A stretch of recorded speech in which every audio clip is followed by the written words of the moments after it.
Bueno, vamos ahora con el segundo epígrafe, con la organización de la jurisdicción contencioso administrativa, que probablemente es el epígrafe más complicado de este tema, teniendo en cuenta que contiene las competencias de los órganos contencioso administrativos, que son quizás lo más complicado de contencioso administrativo.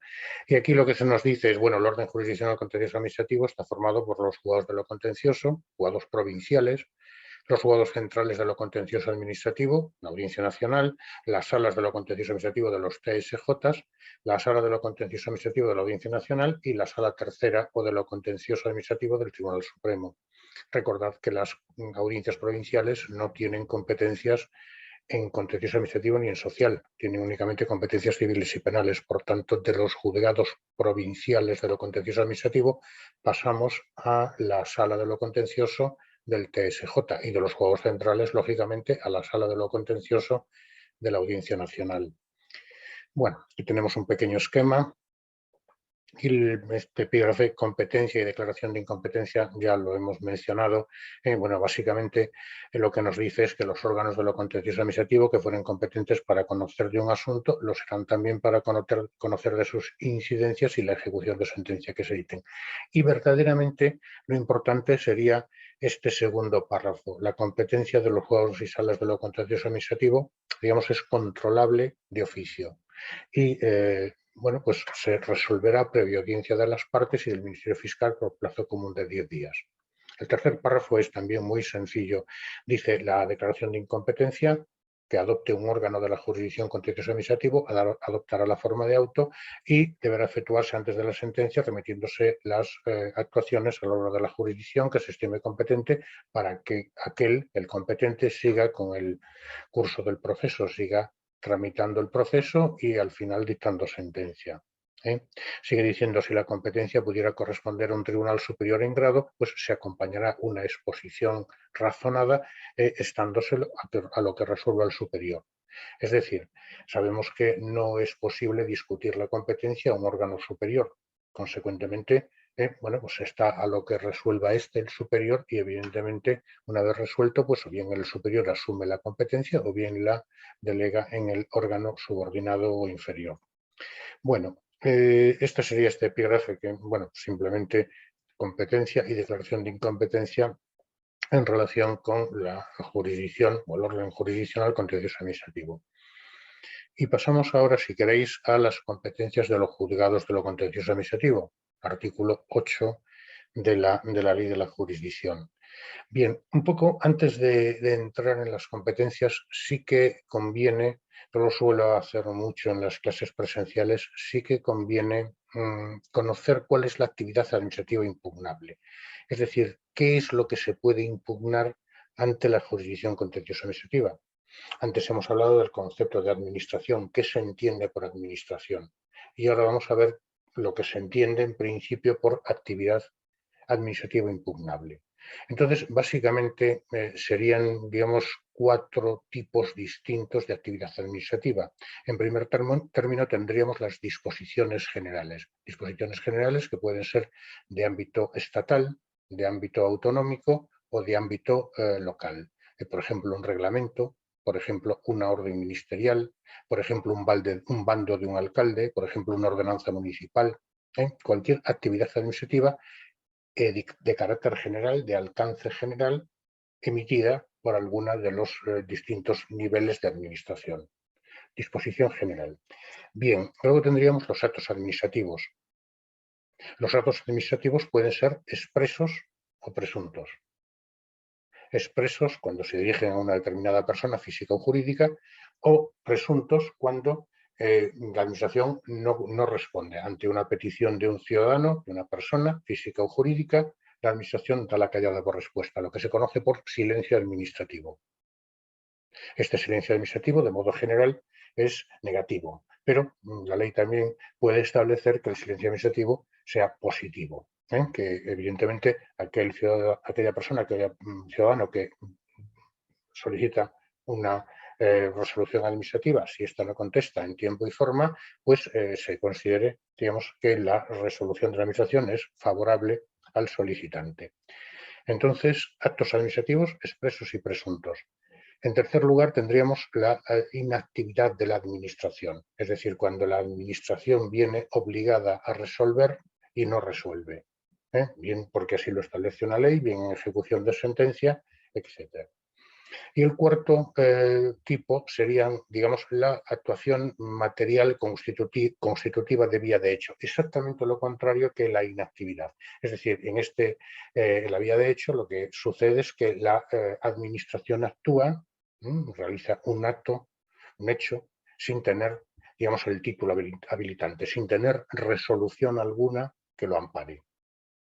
Estos serían los cuatro principales actos administrativos que pueden ser impugnados, actos administrativos objeto de impugnación, dentro de que evidentemente es impugnable toda actividad administrativa que no se considere ajustada a derecho. Y una vez visto esto, nos va a servir para luego, dentro de las competencias, en este caso de los juegos de lo contencioso, que son las que vamos a ver, distingamos entre actos y disposiciones principalmente. Entonces, lo que se nos dice aquí es que los juegos de lo contencioso administrativo conocerán en única instancia, no cabe recurso ordinario contra la decisión adoptada, o en primera instancia de los recursos que se deduzcan frente a los actos, y fijémonos aquí ya actos, no disposiciones generales, no situación de inactividad de la administración, no actividad constitutiva de vía de hecho, no, simplemente actos de las entidades locales o de las entidades y corporaciones dependientes o vinculadas a las mismas, excluidas las impugnaciones de cualquier clase de instrumentos de planeamiento urbanístico. Y aquí siempre hago la mención o la distinción. Cuidado, no confundamos digamos, el planeamiento urbanístico con la actividad urbanística, digamos, que solicito en particular. Ejemplo, yo solicito pues una licencia de obras para construir un garaje en una parcela de mi propiedad. Evidentemente, siempre que cumpla los requisitos, el ayuntamiento correspondiente, la concejalía correspondiente debe, digamos, concederme la licencia. En el supuesto de que no se me conceda, yo entiendo que tengo derecho a la misma, puedo impugnarla ante el juzgado de lo contencioso administrativo, porque eso no es planeamiento. El planeamiento es el plan de actuación urbana de una parte del municipio. Distingamos entonces actividad administrativa, digamos, urbanística, del planeamiento urbanístico. El planeamiento urbanístico, la competencia para su impugnación corresponde a la sala del TSJ, habida cuenta que son aprobados por las consellerías, por las consellerías en la Comunidad Valenciana, con las consejerías de ordenación del territorio, de la propia comunidad autónoma. En consecuencia, por un consejero de la comunidad autónoma, en consecuencia, será impugnable ante la sala de lo contencioso administrativo del TSJ. Luego tendríamos también en única o primera instancia, recordemos única, no cabe recurso ordinario contra la decisión, primera instancia sí cabe una segunda instancia, un recurso de apelación. En única o primera instancia de los recursos que se deduzcan frente a los actos administrativos de la administración de las comunidades autónomas. Si antes estábamos hablando de las entidades locales, recordemos que las entidades locales son los ayuntamientos y las diputaciones provinciales, aquí en la segunda competencia nos estamos refiriendo a las comunidades autónomas y nos dice, salvo cuando procedan del respectivo Consejo de Gobierno y que tengan por objeto cuestiones de personal, cuestiones de funcionarios, salvo, excepto, que se refieran al nacimiento o extinción de la relación de servicio de funcionarios públicos de carrera. Es decir, cualquier cuestión relativa al personal, por ejemplo, la reclamación de un trienio, reclamación de unos haberes no satisfechos, bueno, pues incluso un expediente disciplinario que no suponga separación del servicio, sí sería impugnable ante el juzgado de lo contencioso administrativo. Pero si se refieren a la entrada como funcionario o a la separación del servicio, entonces no. Entonces, la competencia sería, si es un funcionario autonómico, pues la sala del TSJ de la comunidad autónoma correspondiente. En el caso de los funcionarios de cuerpos nacionales, como en principio los de justicia, pues sería la sala de lo contencioso administrativo de la Audiencia Nacional. Y luego las sanciones administrativas, que consisten en multas no superiores a 60.000 euros y en ceses de actividades o privación de ejercicio de derechos que no excedan de 6 meses. Es decir, hasta 60.000 euros y hasta 6 meses las resoluciones de la comunidad autónoma, conocería el juzgado de lo contencioso administrativo. A partir de estos 60.000 euros y de estos 6 meses de privación del ejercicio de derechos, pues entonces conocería la sala del TSJ, la sala de lo contencioso administrativo del TSJ. Y la responsabilidad patrimonial, 30.050 euros es el límite. Hasta 30.050 euros conoce el juzgado de lo contencioso administrativo, a partir de 30.050 euros la sala del TSJ. ¿Y esto por qué? Cuando estudiamos las competencias de la sala del TSJ, veremos que dice todo lo que no sea competencia del juzgado de lo contencioso administrativo de otros órganos es competencia de la sala del TSJ. Por tanto, cuando limita en el artículo 8 nuestras cantidades, 60.000 euros, 6 meses, 30.050 euros, a partir de ahí conocerá la sala del TSJ. Y la competencia tercera dice, conocerán en única o primera instancia de los recursos que se deduzcan frente a disposiciones y actos de la Administración Periférica del Estado. Bien, recordemos que la Administración Periférica del Estado pues son los delegados de gobierno en las comunidades autónomas y los subdelegados de gobierno en las provincias. Y de las comunidades autónomas, Administración Periférica del Estado, delegados y subdelegados de gobierno, y las comunidades autónomas, contratos de organismos, entes, entidades, corporaciones de derecho público cuya competencia no se extienda a todo el territorio nacional y contra las resoluciones de los órganos superiores cuando confirmen íntegramente los dictados por aquellos en vía de recurso, fiscalización o tutela. Bien, esto se va a repetir mucho, ¿no?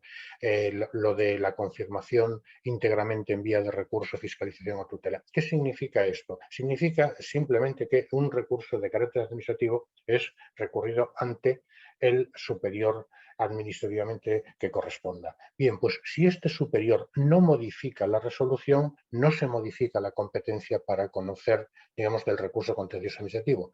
Por el contrario, si el superior, digamos, modifica o incluso deja sin efecto la resolución, entonces sí que cambia la competencia contencioso administrativa y la adquiere aquel órgano que tenga competencia para resolver sobre las decisiones del superior.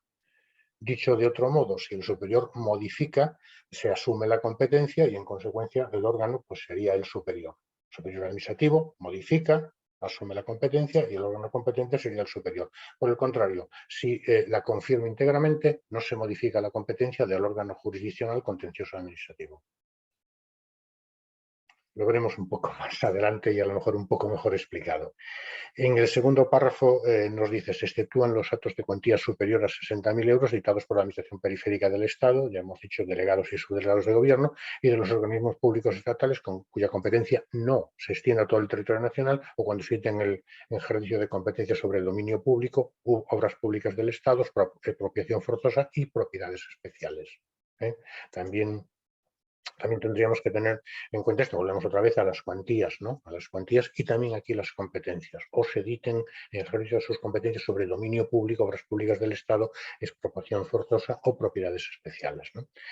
Sigue diciendo en el punto 4, conocerán igualmente de todas las resoluciones que se editen en materia de extranjería por la Administración Periférica del Estado.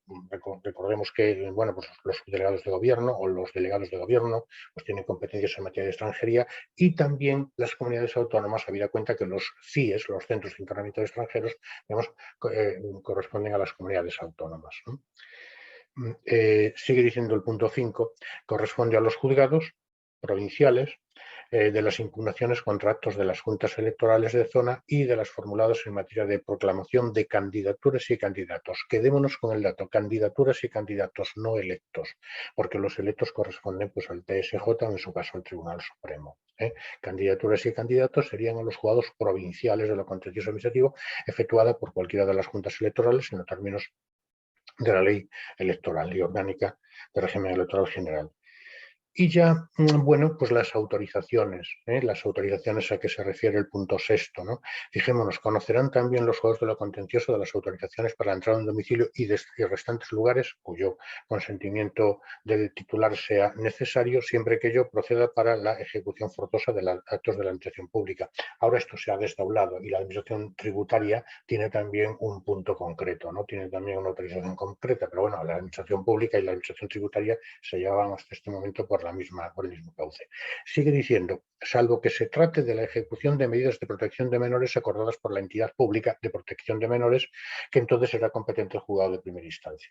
Es decir, es una resolución administrativa de esta entidad pública de protección de menores, pero la competencia se confiere a los jueces de primera instancia precisamente por la materia de la que está tratándose, ¿no? El segundo sería corresponder a los juegos de lo contencioso la autorización o rectificación judicial de las medidas que las autoridades sanitarias consideren urgentes y necesarias para la salud pública e impliquen limitación o restricción de derechos fundamentales, pero fijémonos, cuando dichas medidas estén plasmadas en actos administrativos singulares que afecten únicamente a uno o varios particulares, es decir, actos administrativos singulares, no disposiciones generales, que afecten a uno o varios particulares concretos identificados y de manera individualizada. Es decir, Alfredo o un grupo de personas con nombre y apellidos, pero no cuando se aprueba, por ejemplo, para todos los ciudadanos de la Comunidad Autónoma Valenciana. En ese caso, la competencia no sería de los juzgados, sino sería de la sala del TSJ. Sala de lo contencioso del TSJ. Esta es la diferencia. Cuando estén, digamos, las medidas sanitarias estén concretadas a uno o varios particulares, entonces los juzgados. Si es una resolución de alcance general, entonces la sala del TSJ. Y sigue diciendo, también conocerán de las autorizaciones para la entrada e inspección de domicilios, locales, terrenos, medios de transporte que haya sido acordado por la Comisión Nacional de la Competencia cuando requiriendo dicho acceso el consentimiento por parte de su titular, pues este lo niega, pues si está a riesgo de tal oposición.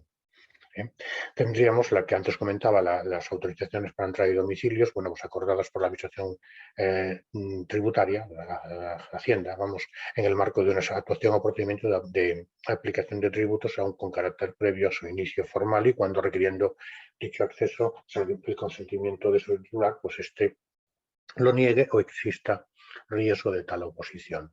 Como digo, son 4, si queréis 3 y una cuarta, ¿no? Incluyendo la administración tributaria, que bueno, tampoco tiene más que simplemente pues es una actividad administrativa, una actuación administrativa, como la del, bueno, la del número 6, la primera de ellas. Todas estas autorizaciones se aprueban por auto del juez de lo contencioso administrativo correspondiente. Luego veremos el recurso que cabe y demás. Pues aquí tenemos ya un pequeño esquemita que, bueno, las contiene todas, casi, bueno, están simplemente resumidas porque hay que conocerlas, claro. Y ahora pasemos, si queréis, a las competencias de los juzgados centrales de lo contencioso administrativo. Juzgados centrales, las competencias son muy similares. Muy similares. Veamos, conocerán de los recursos que se deduzcan frente a actos administrativos que tengan por objeto, en primera o única instancia, estamos en el mismo caso que el anterior, materias de personal cuando se trate de actos dictados por ministros y secretarios de Estado, órganos superiores de la Administración General del Estado. Entonces, la competencia, si dictan estas autoridades una resolución, corresponde en esta materia a los juzgados de lo centrales de lo contencioso administrativo, pero sigue diciendo, salvo que confirmen en vía de recurso, fiscalización o tutela, actos dictados por órganos inferiores, en cuyo caso no se modifica la competencia como antes veíamos, ¿no? Por eso nos dice salvo. O se refieren al nacimiento o extinción de la relación de servicio de funcionarios de carrera o a materias de personal militar, que conocerá la sala de lo contencioso de la Audiencia Nacional. Como vemos, es una competencia similar a las de los juegos de lo contencioso administrativo. También en única o primera instancia contra los actos de los órganos centrales de la Administración General del Estado en los supuestos del 8.2b, básicamente que son sanciones administrativas que consisten en multas no superiores a 60.000 euros y cese de actividad no superior a 6 meses, lo que hemos visto. En primera única instancia, ¿cuál sería la diferencia?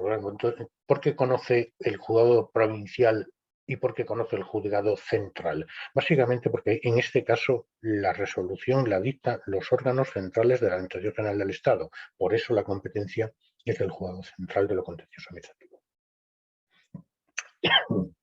Sigue diciendo el punto C, en primera única instancia de los recursos contenciosos administrativos que se impongan contra las disposiciones generales y actos emanados de organismos públicos sin personalidad jurídica propia, entidades del sector público estatal con competencia en todo el territorio nacional. Aquí sí, recordad que estamos en la Audiencia Nacional, el lado central de lo contencioso administrativo, sin perjuicio de la competencia de los TSJ que antes hemos visto, ¿no?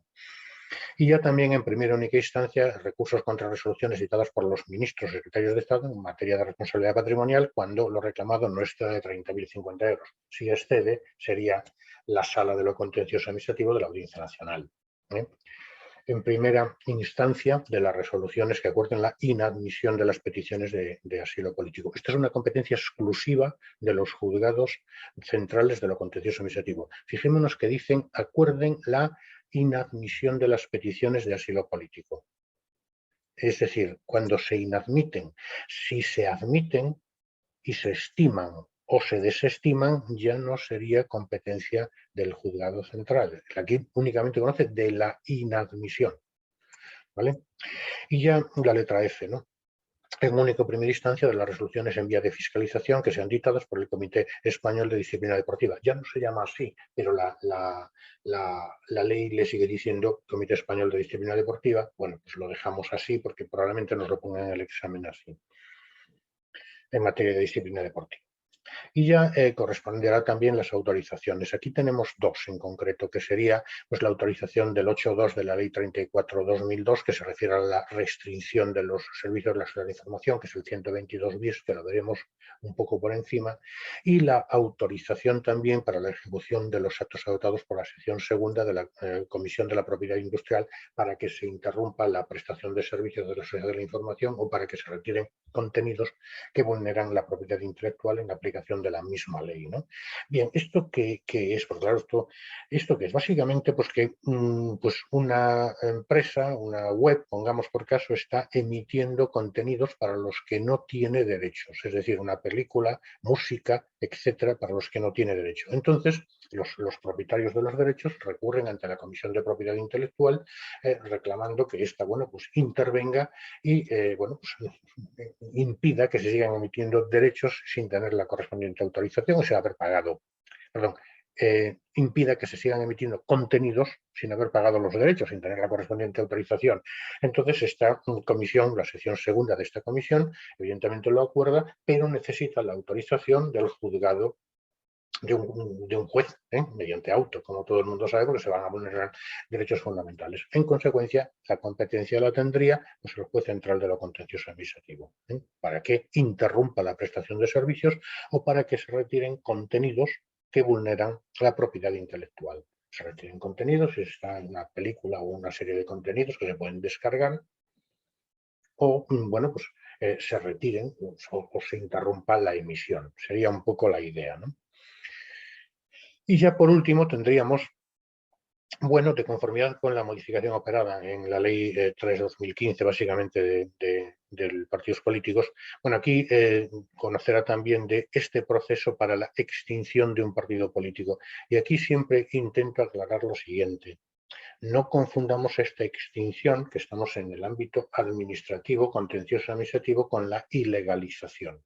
Aquí lo que sucede es que no se cumplen este artículo 12 bis de la ley, bueno, pues establece una serie de requisitos administrativos, estos no se cumplen y en consecuencia, bueno, pues se